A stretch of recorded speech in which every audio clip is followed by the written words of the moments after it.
हाय। आज हम मिर्ज़ा गालिब की एक गज़ल पढ़ेंगे और उसका अर्थ समझने का प्रयास करेंगे, जिसका मतलब शेर है कि दर्द मिन्नते कश दवा न हुआ, मैं न अच्छा हुआ बुरा न हुआ। तो पहले हम पूरी गज़ल को पढ़ लेते हैं एक बार कि दर्द मिन्नते कश दवा न हुआ, मैं न अच्छा हुआ बुरा न हुआ। जमा करते हो क्यों रकीबों को, एक तमाशा हुआ गिला न हुआ। हम कहाँ किस्मत आजमाने जाएं जब तू ही, हम कहाँ किस्मत आजमाने जाएं तू ही जब खंजर आजमा न हुआ। कितने शीरी हैं तेरे लब की रकीब, गालियाँ खा के बेमज़ा न हुआ। है खबर गर्म उनके आने की, आज ही घर में बोरिया न हुआ। क्या वह नमरूद की खुदाई थी, बंदगी में मेरा भला न हुआ। जान दी दी हुई उसी की थी, हक तो यह है कि हक अदा न हुआ। जख्म गर दब गया लहू न थमा, काम गर रुक गया रवा न हुआ। रहजनी है कि दिल सितानी है, रहजनी है कि दिल सितानी है, लेके दिल सिता रवाना हुआ। कुछ तो पढ़िए कि लोग कहते हैं, आज गालिब गज़ल सरा न हुआ। तो इसका अब हम लोग अर्थ समझने का प्रयास करते हैं कि जिसका मतलब शेर ही है कि दर्द मिन्नते कश दवा न हुआ, मैं न अच्छा हुआ बुरा न हुआ।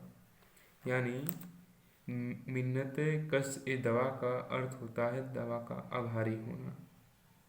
तो जो गालिब का आशिक है या गालिब खुद आशिकीपन में जब रहते हैं तो कहते हैं कि उसके दर्द के कारण, उसके विछोह के कारण, विरह के कारण जो दर्द है, दिल में जो दर्द है, जो शरीर में दर्द है, आप दर्द का अर्थ समझिएगा। ये जो दर्द है उसके प्रेम के वियोग के कारण है, उसको मुझे अपनाने के न अपनाने के कारण है। तो ये जो दर्द है वो दवा का आभारी नहीं हुआ, मिन्नते कश दवा न हुआ। उसका इलाज करने के लिए, उस दर्द का खत्म करने के लिए ये दवा का ये आभार प्रकट नहीं किया। मैं न अच्छा हुआ, जब इसने दवा का आभार ही नहीं लिया, जब इसने दवा को ग्रहण ही नहीं किया तो मैं अच्छा नहीं हुआ। और जब मैं अच्छा नहीं हुआ तो ये मेरे साथ कोई बुरा नहीं हुआ है। यानी कि वो दर्द में रहना चाहता है। आशिक मासूक के विरह के कारण दर्द में रहना चाहता है, ये उसकी अपनी पसंद हो जाती है।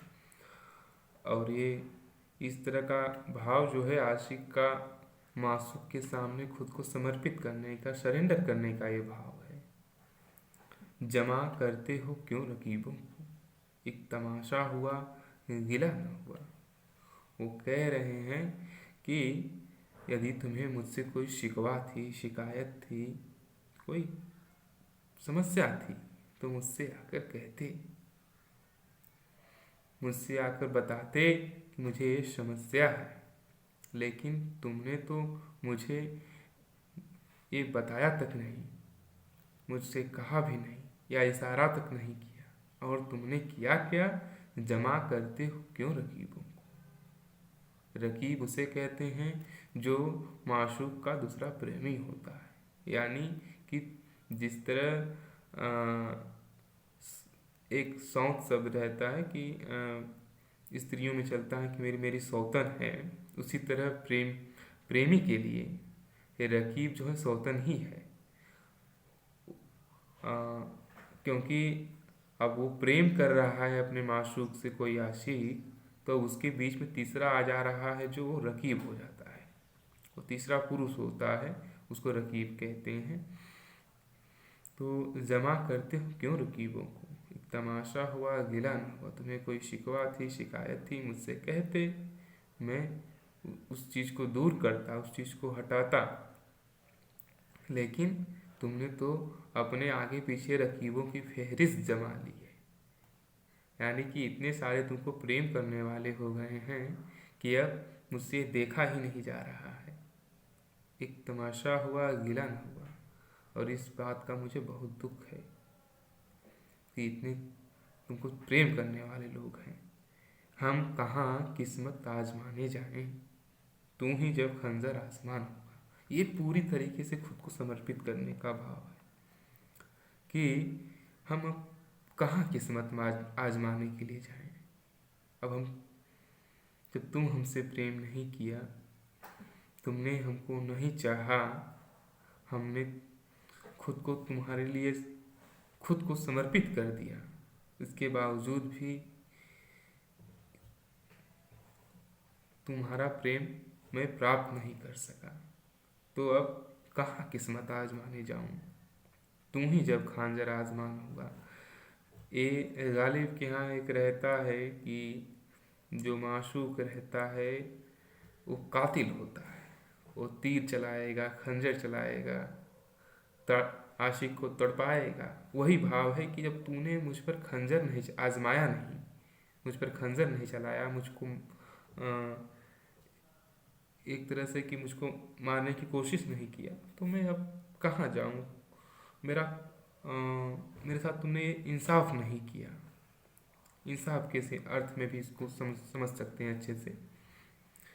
कितने शीरी हैं तेरे लब की रकीब, गालियाँ खा के बेमज़ा न हुआ।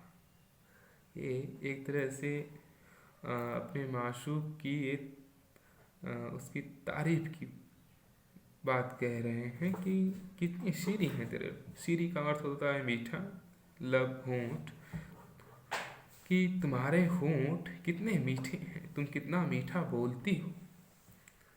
तुम इतना मीठा बोलती हो कि रकीब जो है उसको तुमने डांटा, फटकारा, भगाया कि तुम जाओ, तुम छोड़कर जाओ, मैं तुमसे प्रेम नहीं कर सकती। लेकिन वह है रकीब कि तुम्हारे उसी लहजे में इतना प्रेम भरा लहजा है कि वो छोड़कर जाता नहीं है। तो तुम्हारे वो गालियाँ दो, डांटो, फटकारो, लेकिन उसको प्रेम तुम्हारे प्रेम की आवाज़ सुनकर वो हमेशा तुम्हारे आगे पीछे फिरता रहता है खबर गर्म उनके आने की, आज ही घर में बोरिया न होगा।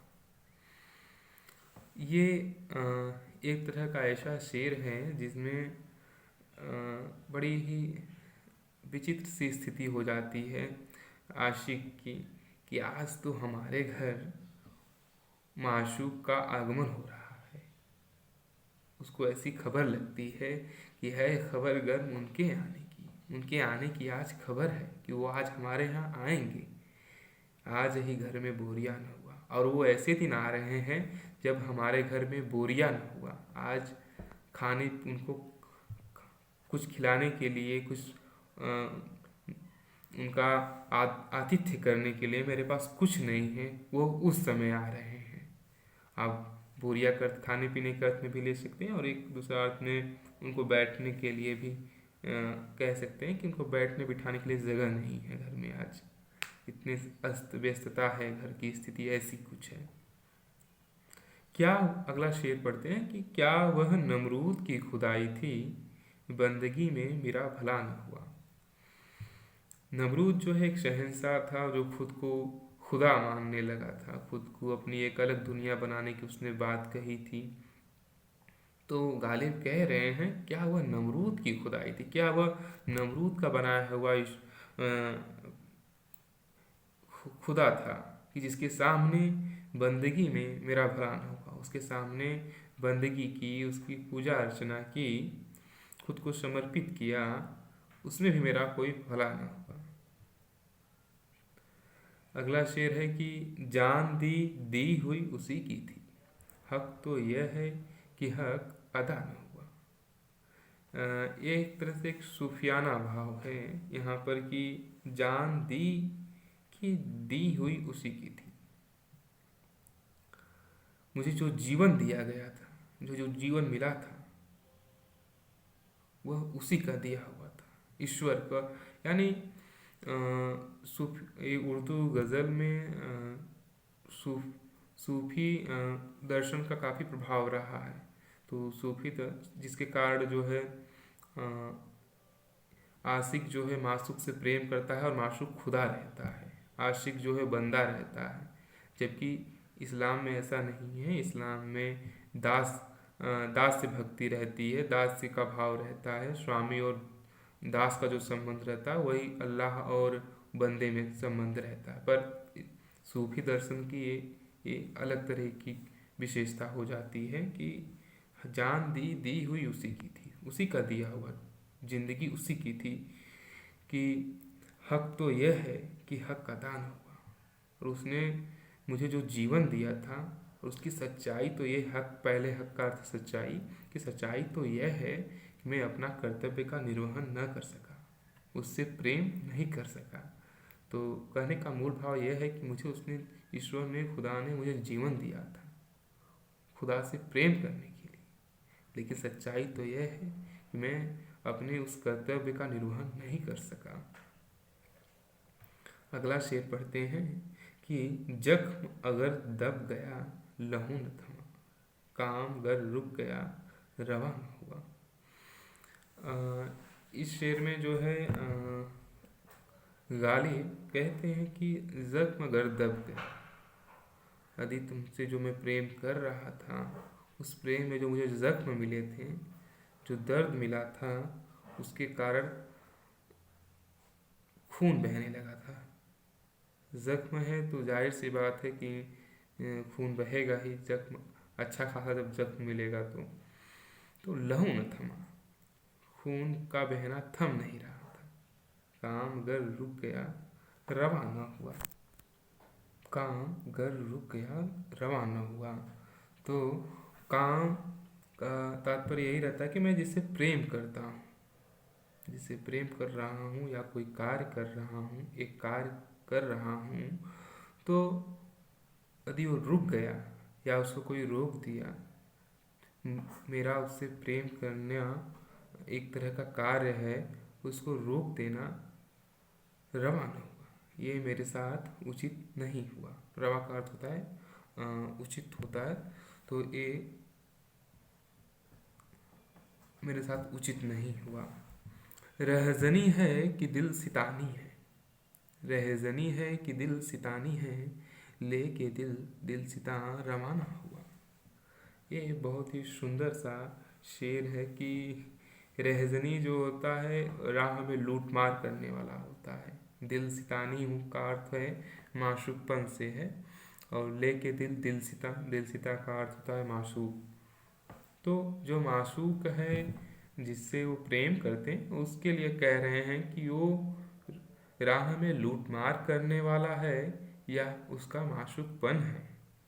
लेके दिल सिता रवाना हुआ, मेरा मासूक मेरा दिल लेके तो चला गया, दिल लेके वो चला गया, इसे मैं उसको इसलिए उसको रहजनी कहूँ या उसको उसका ये माशूकपन है।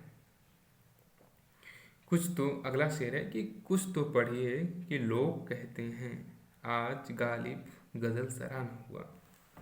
कुछ तो पढ़िए, ये मक्ता है, मक्ता में गालिब ने अपना तखल्लुस प्रयोग किया है, तो कह रहे हैं कि कुछ तो पढ़िए। कुछ हमें जब वो